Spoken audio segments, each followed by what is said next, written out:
बिहार की सियासत में आज एक बड़ी खबर आई है। जन स्वराज आंदोलन के संस्थापक प्रशांत किशोर ने आखिरकार एक ऐसा नाम मैदान में उतारा है जिसने पूरे प्रदेश की राजनीति में हलचल मचा दी है। पूर्व मुख्यमंत्री कर्पूरी ठाकुर की पोती जागृति ठाकुर को जन स्वराज ने आधिकारिक रूप से अपना उम्मीदवार घोषित कर दिया है। जी हां, वही कर्पूरी ठाकुर जिनका नाम आज भी बिहार की राजनीति में ईमानदारी और समाजवाद की मिसाल के रूप में लिया जाता है। अब उनकी पोती यानी जागृति ठाकुर उसी जमीन से राजनीति की शुरुआत करने जा रही हैं, जहां से कभी उनके दादा ने गरीबों के मसीहा के रूप में अपनी पहचान बनाई थी। प्रशांत किशोर ने मंच से ऐलान करते हुए कहा, जन स्वराज अब उस दौर में है जहां विचार की राजनीति को आगे लाना है। जागृति ठाकुर जैसे युवाओं के आने से यह साबित होता है कि बिहार की नई पीढ़ी राजनीति को बदलने के लिए तैयार है। जागृति ठाकुर लंबे समय से जन स्वराज आंदोलन से जुड़ी रही हैं।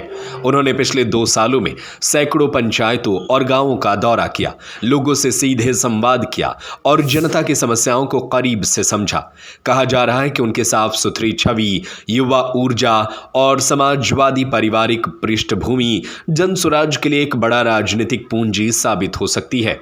लेकिन इस कदम से सियासत में बहस भी शुरू हो गई है। कई विरोधी दलों ने सवाल उठाया है कि अब प्रशांत किशोर परिवारवाद के खिलाफ बात करते हैं तो फिर एक पूर्व सीएम की पोती को टिकट देना क्या उसी राजनीति का हिस्सा नहीं है?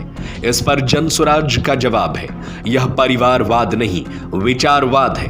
अगर कोई व्यक्ति जनता के बीच जाकर काम करता है तो उसके परिवार का नाम उसकी पहचान नहीं बल्कि उसकी प्रेरणा बन सकता है।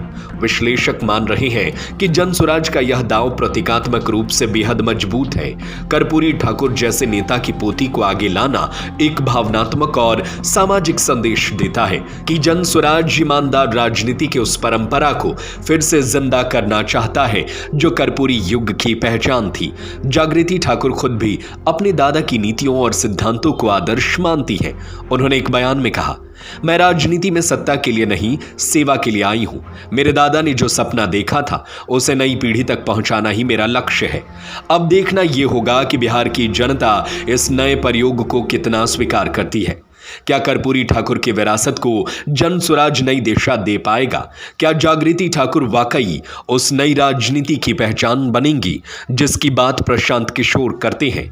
एक बात तो तय है कि बिहार की राजनीति अब और दिलचस्प होने वाली है, क्योंकि जब एक तरफ जाति और समीकरणों की सियासत चल रही है, वहीं दूसरी तरफ कर्पूरी ठाकुर की पोती जैसे चेहरे मैदान में उतर रहे हैं जो जनता को उम्मीद का नया चेहरा दिखा रहे हैं। आपका क्या मानना है? क्या प्रशांत किशोर का ये दांव कामयाब होगा? क्या जागृति ठाकुर जनता के दिलों में जगह बना पाएंगे? हमें अपनी राय जरूर बताएं।